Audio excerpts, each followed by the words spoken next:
Soos ek gister gesê het, jy is in beheer van jou frekwensie, jou vibrasie.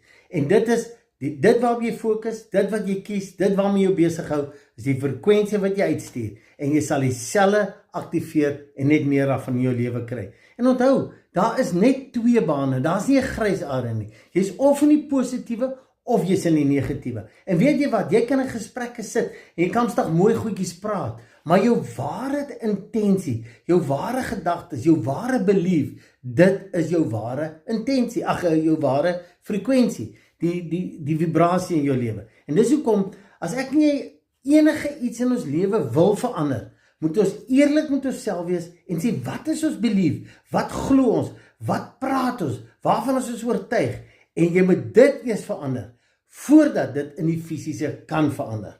En dis hoekom ek sê, dit vra 'n verantwoordelikheid, heeltyd, waarmee hou ek my gedagtes besig?